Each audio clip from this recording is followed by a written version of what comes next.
Alors bonjour, cette capsule numéro 16 est consacrée à l'anatomie de l'appareil génital masculin.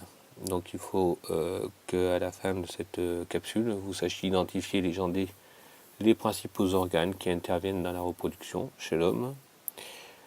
Alors ici, la capsule ne sera consacrée que à l'appareil génital chez l'homme. La prochaine capsule sera consacrée à l'appareil génital chez la femme.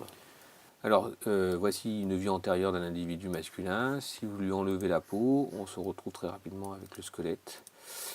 Et on peut remarquer que j'ai choisi de placer l'appareil urogénital chez l'homme et j'ai également laissé le côlon ainsi que le rectum pour des raisons que je vous expliquerai un tout petit peu plus tard. Quoi qu'il en soit, si on essaie d'y voir un peu plus clair, je vais être obligé d'enlever ici la partie du pubis. Donc ici c'est ce qu'on appelle le pubis. Je vais enlever simplement le pubis droit de façon à y voir un peu plus clair.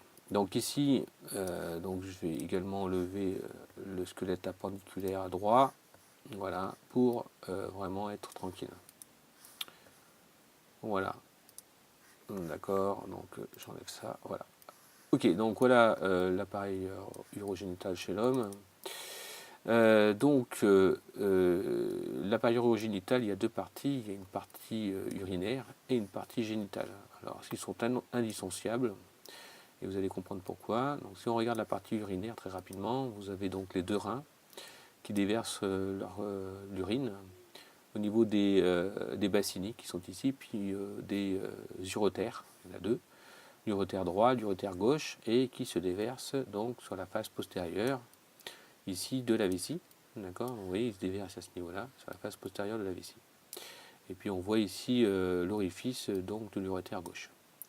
Une fois que l'urine est stockée dans cette vessie, eh bien, elle va donc au moment de la miction, eh bien, passer dans l'urètre.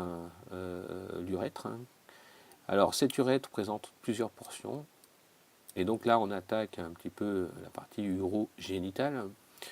Une portion qu'on appelle une portion prostatique, vous avez la prostate à ce niveau-là, donc il va traverser la prostate, il va traverser un sphincter, donc ça c'est un sphincter, et puis il va partir dans la partie pénienne, donc dans la verge, qui présente une partie fixe qui est ici, et une partie mobile qui est ici.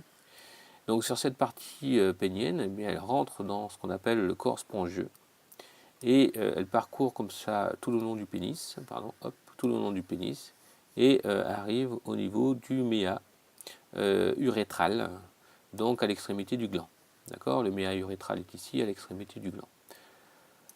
Alors, on peut rester un petit peu sur donc la partie pénienne. Donc, ce pénis est constitué d'un corps, dit corps spongieux, et qui est un corps érectile. Et puis, vous avez ici un corps caverneux, qui est également un corps érectile, juste au-dessus. Voilà, donc ça, c'est le corps caverneux qui est ici.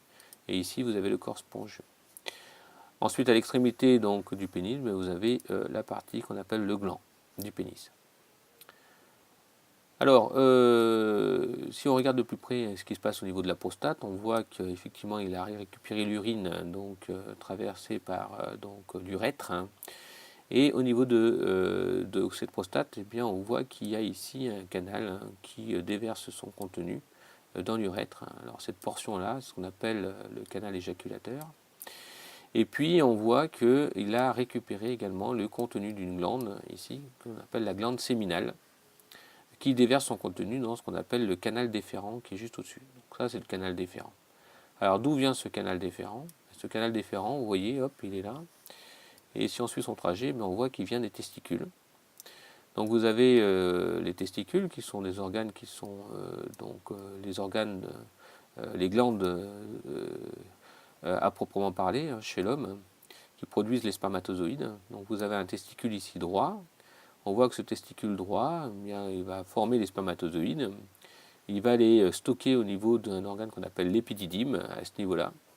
Et puis au moment de l'éjaculation, l'épididyme va se contracter et donc va émettre les spermatozoïdes. Donc dans le canal déférent que voici, qui est là, qui est en vert, donc, et qui va rejoindre donc la prostate et déverser son contenu dans l'urètre. Voilà, à ce niveau-là. La prostate va participer à la constitution du sperme ainsi que la vésicule séminale. Voilà. Voilà pour cet organe génital chez l'homme. Juste petite remarque, les testicules sont donc à l'abri au niveau du scrotum, donc qui sont des organes qui sont externes, tout simplement parce que la spermatogénèse, c'est-à-dire la formation des spermatozoïdes dans les testicules, est sensible à la température et donc doit se faire à température ambiante et non pas à 37 degrés comme ça pourrait l'être donc à l'intérieur du corps. Voilà, donc dernière petite information, la prostate qui est ici. J'ai souhaité garder le rectum qui est à proximité et on peut effectivement faire un examen de la prostate à l'aide d'un toucher rectal, tout simplement pour aller essayer de voir un petit peu à ce niveau-là la grosseur de la prostate, qui peut s'avérer changeante selon certaines pathologies. Voilà donc pour l'anatomie chez l'homme.